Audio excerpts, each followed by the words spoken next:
Hello, my Juicy Co-creators. Lilou here on the Juicy Living Tour. I'm in London today. Exciting to be sitting next to you, Olivia. Thank you for joining me. I mean, we're in your town, but somewhat you made it all the way here. Thank you. It's really exciting to be here. Looking forward to seeing what unfolds. Yes, because I know you're this businesswoman and you help those business leaders out there, and you're the author of Be Your Own Guru, and you're just passionate, I'm guessing, from what I've seen so far and what Manjir told me.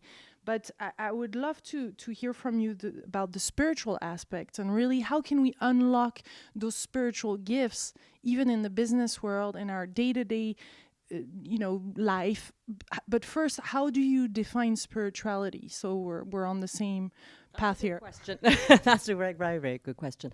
I think for me, spirituality is actually about being completely juiced, as you would say. It's about being alive. It's about being in the moment. It's about being completely essential, allowing our essence to authentically come across. And to answer your other question, I think that business is a medium. So business is a medium for life. It's a business for our personal development, for how we can actually create the world that we all know in our heart of hearts, that we have a blueprint of how we can create heaven on earth, if you like.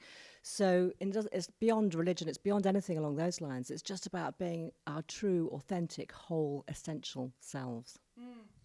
Do you feel that there's more and more people that want to be entrepreneur these days, and this goes hand in hand with really reclaiming our life?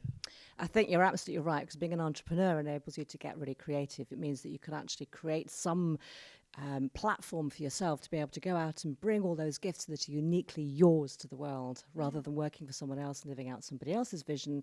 If you're an entrepreneur, then you get to do all those amazing things yourself and then pull people together and create things that maybe you didn't even know that you were going to create when you started. Your background is Indian. Did you grow up in India, or was it an heritage, or because spirituality is big in India? So I was wondering, you guys are born into this, and then for you it's natural, but it's very interesting you say that, because no, I'm not Indian, although I went to India several times, and various people in India said to me, you must have been Indian in a past life, you look like you belong here. When I first landed in India, when I was flying in, thinking, I don't know what this trip's going to be like, but this feels like I've come home. So it's probably no accident that my book was Be Your Own Guru. Yeah. And what was fabulous was I got to launch it in India as well. Yeah. So I was in the Hindustani Times as Guru Comes to India, which I thought was kind of great, because usually it's the other way around, isn't it? Yeah. So I think spirituality absolutely, maybe the home from it is in India, but I think we're starting to adopt all of those things over here as well now, and it's a great place to be. What is your view on guru? Is that a teacher? Is there some other connotation? I think the word guru comes down from sort of dark and finding the light. So I think gu is the word for the dark, and then the ru is finding the light from that. And often it's about going into our shadow side that enables us, the dirty side that we try and sort of hide. But there actually is where our unique gifts are as well. So if we can kind of integrate both sides of who we are, the light and the dark, then we become fully launched, and then we're able to do some amazing things. So how can we kind of dissect, if that's disséquer in French, yeah. As for an entrepreneur, there is some ambitions, there is some want to succeed, some other to contribute. I mean, there is all those things that we would love. So how do you deal, and how can you be really in touch with the shadow aspect so we can transform that and bring it to the light? I think the first aspect is to see, it's almost to be authentic with ourselves and to be honest with ourselves, to look at those things that maybe we've tried to push aside and be in denial of, to look at those things that perhaps we've had arguments with people in the past, or to investigate our own backgrounds, because very often we end up repeating the past and projecting it into the future, and then just living the same old thing over and over again. So I think we have to investigate and dissect, but investigate those areas so that we can look at what isn't working, because our lives become a pattern, don't they? So if we look at the patterns that we're not very comfortable with, let's go right back to the core, find out what it was that started that, and then just jump off that fractal pattern, if you like, and then jump onto something else by creating it through intention, through the power of the mind.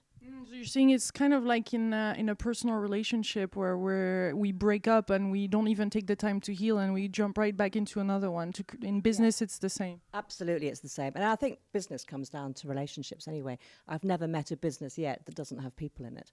So, successful companies employ successful individuals, get the individuals right, help them to let go of any baggage, which is what I do, emotional baggage, and then help them to move on into working out their own personal goals, what makes them feel really juiced, then align those goals with those of their employer or with their business, and then the magic really starts to happen. The term co-creation is one that I used a lot on a personal level, but I see it's more kind of written. I mean, you see it in Wikipedia, for example, as really working all together, all of us, the employees and also the distributors and the vendors. I mean, everybody really collaborating. Is that what makes a successful business now? I think it is, and I think it's about people get really excited and buzzed and juiced by something that's bigger than themselves. So it's not just about let's go and make some money, although that's important, but how can we create something that's going to be really powerful, so we're creating a win-win-win, a win for ourselves, a win for everybody that's got a stakeholding in the company or the organization, but also a win for the client. And I would also say let's have another win as well, so that we're actually creating humanity. Or giving humanity what humanity actually needs. So I really believe that we should be able to look at humanity powered by business. That would be kind of cool, wouldn't it? How can we know we're in front of the truth when there's really something we're supposed to do? That's a great question. I think you find that it just resonates. And I think you also know when you're in front of something that isn't quite the truth, because it sort of makes you want to push it away. Somehow it just feels not quite right. But then when something really resonates, you know it in your heart. Yeah. And our minds and our hearts can often do something different. So our mind tends to go back to the past patterns, whereas our heart just gets it and knows. Is it possible that now, because coming from a background of business studies and all that, I mean, I see now these days I don't apply any of that stuff anymore, the goal setting and the marketing plan, and this sounds so rigid and so, there's so many things happening, and life seems to have even better, greater solutions for us. Is that also part of some of the coaching? I think you're absolutely right. And I think when to go back to your point about spiritual intelligence as well, I think if we're co-creating, yes, we're co-creating with everybody in business, all the stakeholders, suppliers, and also our clients, but there's also some other part of us that we're co-creating with as well. It's the soul element, if you like. So if we can kind of tap into that, move out of our just being with our heads, but moving into our intuitive side, and then tapping into that bigger picture. And our soul has a much bigger picture for us than we would dare believe possible. So when we get out of our own way, then we start to make some amazing magic. So let's get into the techniques. Do you have some particular little tricks or techniques or things to do to open the spiritual side of ourselves to be guided in business? I think one of them is to stop thinking sometimes. That would be a good start, wouldn't it? But to take some time out and just to focus on the bigger picture and to ask yourself some great questions. I think both of us have a kind of a journalistic background as well. And I think one of the best questions I come across is, how could I, if this is the vision that I've got, let's start from the outcome, what we want to create, and then how could we do this? How could we create the best outcome, the best world that we know that we can, bringing our own gifts to it? So I think that's a really good start. I think also we keep ourselves small. We often fear those things that we think might make us stand above the parapet. People might laugh at us, and often they do when we start down this path as well. And then a bit later on, everybody says, yeah, you're absolutely right, weren't you? But as we're starting out, we have to, I suppose, get a little bit tougher, a little bit stronger, that this is my path, this is my direction. And if people don't like it, maybe that's a great sign that I'm on the right path, if everything's resonating and starting to flow. But I think we also then need to look at our own lives and examine them and see what hasn't worked, as I said before, about the patterns. And maybe sometimes we need to just let go, to forgive. And forgiveness is a whole sort of big thing, really, isn't it? So we don't always feel like forgiving, but as you said, mentioned about being in a relationship, if there's been some heartache somewhere, then forgiving enables us to let go. And then we go through that process of accepting as it was, learning the lessons from it. Then you get to a point of gratitude because you realize how much you've learned. And then, of course, you discover there was nothing to forgive in the first place. But I think from an ego point of view, we need to go through that process. And then looking back, we realize that everything is perfect just as it was. When we create alone, we feel limited. When we create with others, sometimes they annoy us.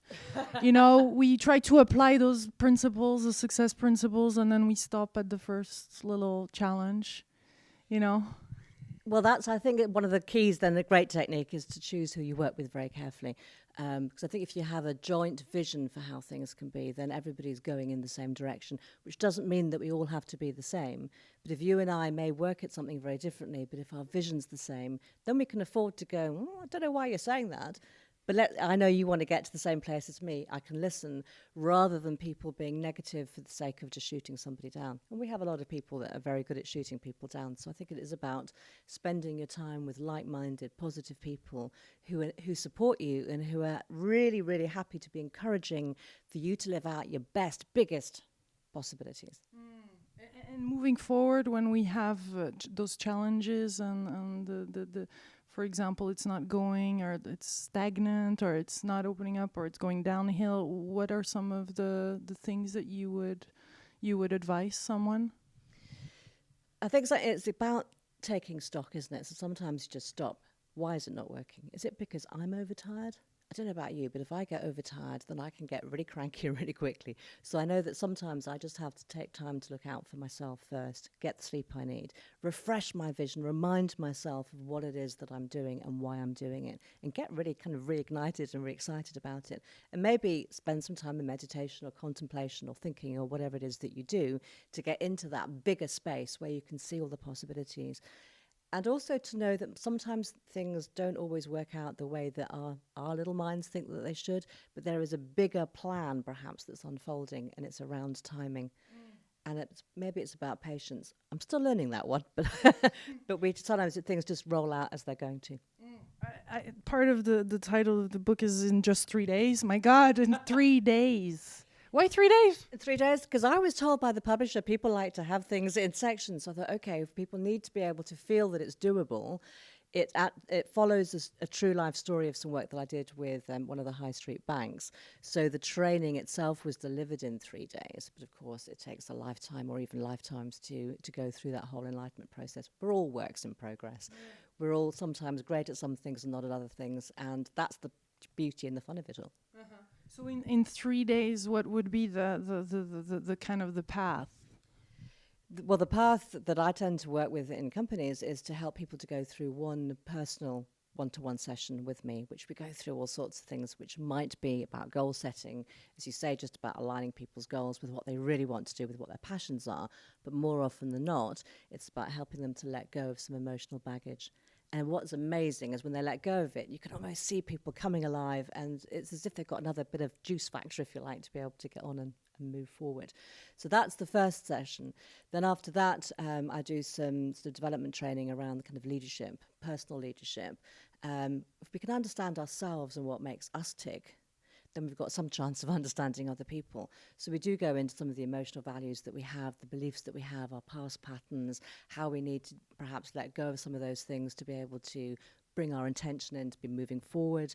And then I also look at how we can have superior communication skills with others, so that we're talking not just about the mundane stuff, but also about those higher level things, which sometimes come across more from an intuitive body language and all those sort of energetic things, rather than just the words that people are using. Tell us, yeah, this is fabulous. I mean, I'm excited. What are some of the other things that you would like to add to this conversation for really people to start to be their own guru? I think the first belief is that I can. I can do it. It's not for other people to tell me what's possible. It's to recognize that we're all works in progress. Wherever you are, start from here, and just go for it. It's a journey. It's fun. It's about... It's playful. It's playful, exactly. And I think it's very easy for things to get very heavy and very, it's very serious. And actually, what's the point? The more fun you have, the more laughter that you have, life becomes so much easier anyway. And then I think we attract people to us who are also like that. So, hey, let's attract some fun people to us would make sense. And I think there is nothing to stop any of us. It doesn't have to be heavy religion. It doesn't have to be other people's belief systems. This is the point where we get to awaken to the true calling of who we are. And people get that awakening at different times. Yeah, I have a last little question regarding your own journey, switching from being a journalist to this businesswoman. How did this all happen, and how was your spiritual awakening? You ask some good questions, don't you? As a journalist, I'm used to asking the questions. So, well, I always wanted to be a journalist. As a child, I grew up wanting to be a journalist. I thought it'd be fascinating to see what people do in different, in sort of all sorts of different businesses and different sort of aspects of the world, really. So that was great. I ended up doing precisely that. In terms of a spiritual awakening, I always had an interest in the things beyond what we could see. But I think probably as I was growing up, and certainly probably for many people, it was something that was a bit sort of frowned upon. So I think I probably grew up thinking I was a little bit strange. So I learned to keep a lot of stuff internally and then just sort of live with the world as it was. And then I went on to own a couple of business magazines in the south of England, and I got to interview great people like Sir Richard Branson and other people, but also smaller local businesses. And I just began to see what was making some people successful and some people not. And then I trained in neurolinguistic programming and hypnotherapy and all sorts of different things, and then which coincided with me moving up to the Northwest. And then I thought it'd be really good to maybe come out as a hypnotherapist. So that's what I did. And then somebody said to me, we need somebody to run a sales course. You'd be really good at it. How hard can that be? So I put together a sales course of what I thought I would have wanted to learn, particularly as I realized the people who they wanted to sell in this particular business didn't like salespeople. So why would we run a sales program? Let's make it a leadership program. And then it kind of developed from there, and then I kept proving it. And then the book is what I'm talking about with a bank, and they improved their sales results by 330% just by getting this emotional and spiritual concept. So it's kind of good stuff, and it works. So it's like unlocking the real potential. Yeah, absolutely. And letting go of all those things that keep us small. It's those beliefs that we were told at, at school. Oh, you'll never amount to anything, or you're no good at this, or you're no good at that. We tend to take those in, and then almost our synapses and our brains start following that particular groove. So we have to let that go, which is often quite hard because that's our identity. So our ego has become a product of who we've been. But I think our soul call is the potential of who we can become. So it's as easy as that, but it can often take a long time in the doing of it as well. Yeah, that reminds me of Oprah interviewing J.K. Rowling, or even Oprah speaking of her own path when she could feel, she had a deep belief inside that something was going to happen and will happen anyway. It's like we all have that kind of thing in us, and though nothing in our reality shows us that this is actually possible, but there is something in each of us, I think, that is really there, a knowing. Absolutely agree with you. And it's so easy to try and shut it down because it's often the thing that makes us feel that we don't fit in. And as human beings, we're almost that kind of herd mentality, aren't we? So we want to fit in because that keeps us safe. That's what the subconscious mind wants. There's something in us calling out, saying, exactly as you say, there's something bigger for you. It's about being unique. It's about pulling together often those things in our past that start weaving together to create a whole new tapestry that is your unique gift. And I think the biggest thing is to be able to let go of that need to fit in and be prepared to stand up and stand out. Beautiful. Thank you so much for this delicious interview. I really enjoyed this, Olivia. Me too. Thank you. Want to play again? Let's play. Well, I encourage all the beautiful co-creators watching this video to go and play, because there's a big playground out there. We'll probably see you and meet you very soon out there in one of those countries or cities or on the internet. Gosh, it's juicy. It is certainly juicy. Let's go and get juiced. Thank you. Big, big kisses. Much love. Bye.